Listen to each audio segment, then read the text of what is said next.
Kpop Demon Hunters, the Netflix film giving Disney nightmares. If you haven't come across Kpop Demon Hunters, one of the most successful films in Netflix history, it's because you don't know anyone under the age of 16. The animation is so intensely beloved by children that one mom, Lucy, recalls meeting a friend at a wedding in late July who was genuinely amazed she hadn't yet seen it.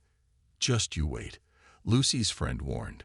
3 days later, during a mini break, Lucy's children put on Kpop Demon Hunters, and I can honestly say that, from that moment, a day has not yet passed when Golden, which is #1 in both the UK and US charts, hasn't been played at least 7 times in our house at high volume, she says. The dance routines have been reworked by my 7-year-old daughter. My son, 2 years older, tries to be cool, surreptitiously watching the fight scenes from the doorway when he thinks no one is looking. The soundtrack has accompanied me into work for the past 5 days. It's banging. You can't say that about Snow White, can you? Says Lucy. Defeating Snow White is Netflix's intention. In September 2020, the streamer's chief executive, now chairman, Reed Hastings, said he wanted to beat Disney in family animation, adding that's going to take a while. He seems to be getting it right.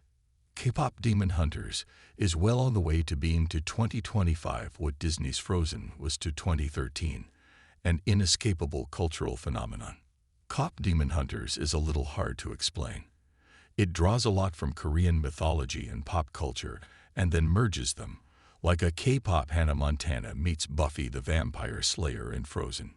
There's a cursory backstory about demons roaming the earth, sucking energy from human souls to feed their king until 3 female hunters arrived who could slay them with bows, arrows, and swords. The hunters were also singers, whose songs filled people with hope and created a musical soul barrier that keeps demons in hell. Fast forward to 21st century Seoul and K-pop superstars Hunter/X, pronounced Huntrix, aka Rumi the singer, Mira the dancer, and Zoe the rapper, are also demon hunters, obviously, and on the verge of such spectacular global fame that they could make the soul barrier permanent.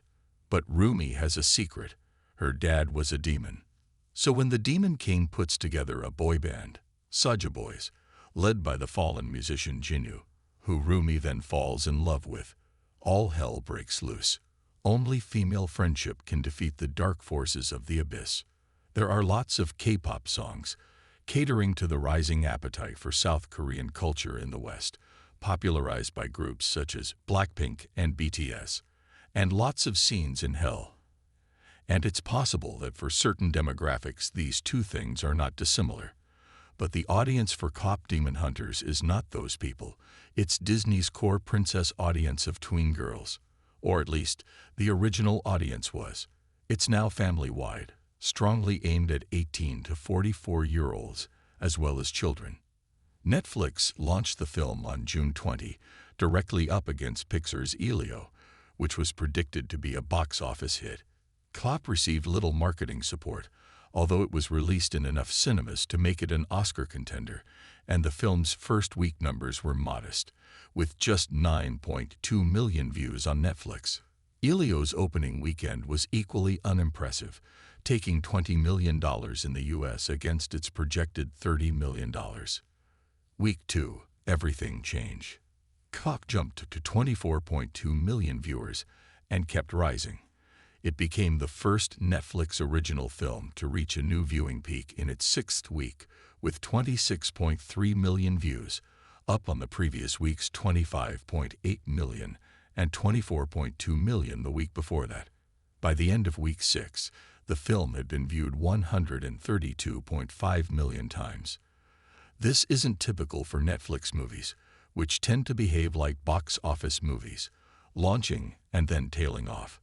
These ongoing high numbers are usually reserved for a summer blockbuster, such as Top Gun, Maverick.